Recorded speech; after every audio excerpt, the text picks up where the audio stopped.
Today is a day to be celebrated. It is a break for the first time in a 2-week insane heat wave that hit Europe.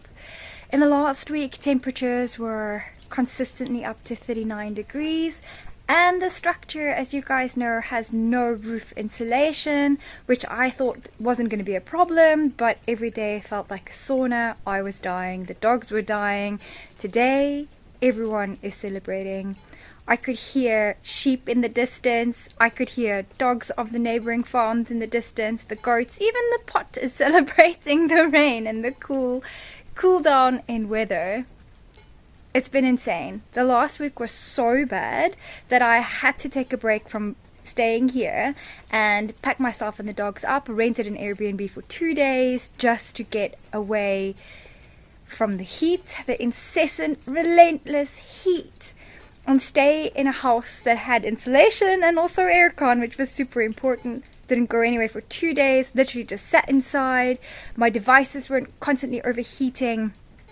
It was such a great respite. So I know this is not a weather channel, and you guys may be wondering why I'm always talking about the weather. If you've ever met a Cape Townian, you'd probably know that we talk about the weather a lot. I don't know why that is, because Cape Town has like 4 seasons in a day. We always joke about that, but weather is such a big topic for us, so I think I'm just continuing that habit here and just talking about the weather, because the weather is so similar to Cape Town. It constantly changes, but today is a day to celebrate. Hello and welcome. I'm Christine, an expat originally from South Africa. I moved to Portugal in October of 21. And I started my journey in search of my forever farm in Portugal. I saw over 30 properties, and it took me about 6 months of searching, but then I finally found the one. This is my adventure as a solo expat on a farm in Central Portugal with my 2 fur kids, Shakti and Shiva. I've never owned or lived on a farm, but I moved to Portugal in the hope of fulfilling a lifelong dream in finding an open space, subsistence farming, and a safer, better life. Now that we have found our farm, the second stage of our journey begins. I have to figure out farm life while renovating an agricultural structure to make it habitable and turn it into a comfortable home for me and my fur kids. Follow along our journey. This is Girl Meets Farm.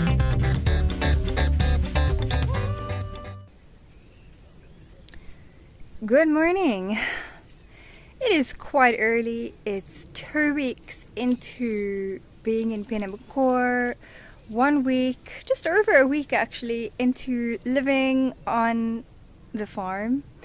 I haven't done a lot more since the first couple of videos that I've shown you with the cleaning and just preparation to stay here, because I started strimming some of the land.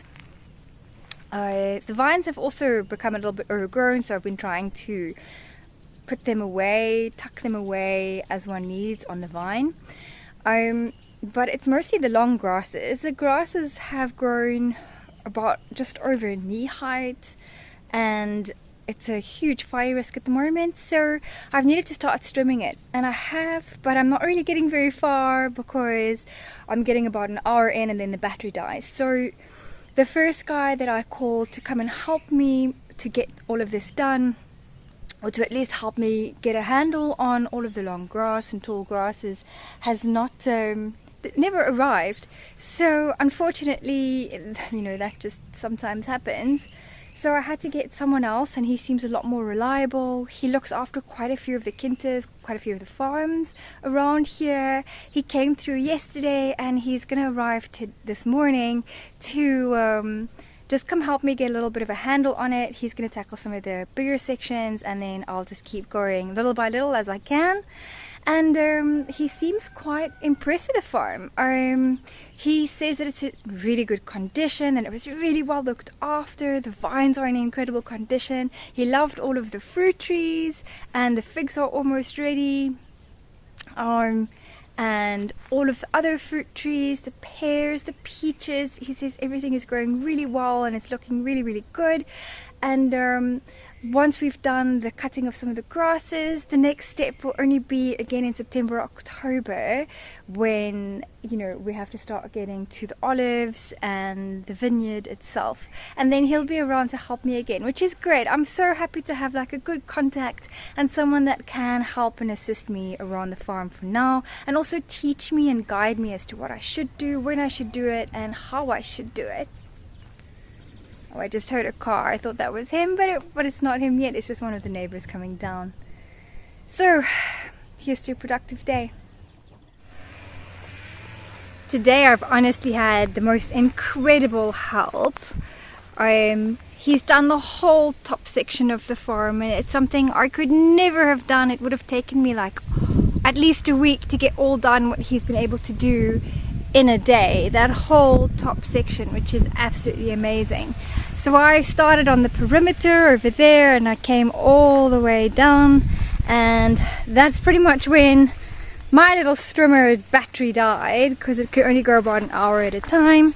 But I've managed to start clearing up in between the vine section as well, and as I pass by creeping vines I just kind of tuck them back onto the trellis to make things a little bit more neater between the rows where they've attached themselves, like this guy, to bigger pieces. Oh, this one I've trimmed off of, obviously, but I usually just leave them until I have time. Oh, there's a little bug, to cut down all the weeds. But essentially what you do is you find the way that their vine wants to go, and you just tuck them underneath, wrap them around a little bit, if they will go, and just hang them up where they're a little bit more comfortable. I've already done these guys, so you just wrap them around, just wrap their little vines around so that they can effectively be tied. And then the rows become a lot neater. The ones that are hanging down have attached themselves to weeds, which I'll need to get rid of before I can tie them up. But now I have to do the rest of the rows and also trim between all of these sections just to make things a lot neater. But I've already cleared this whole section and everywhere around the perimeter for the fire risk, and my amazing helper has done the top section, which was quite big. It looks incredible, so neat. All the rows, all the around the edges. We can actually walk here now. It's like a brand new farm.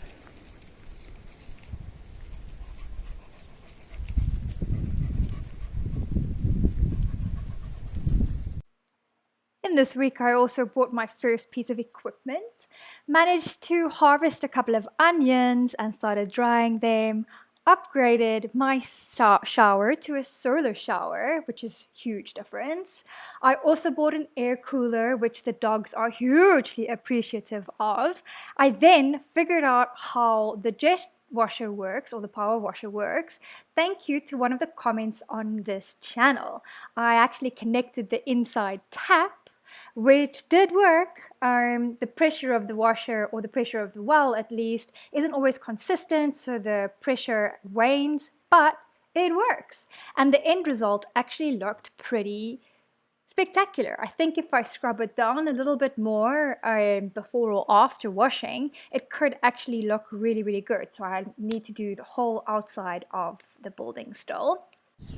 I then also discovered where the local freshwater fountain, and I now no longer have to buy water, which saves me just over €2 per 5-litre bottle a time. So that's great. I think that's good progress for this week. See you next time.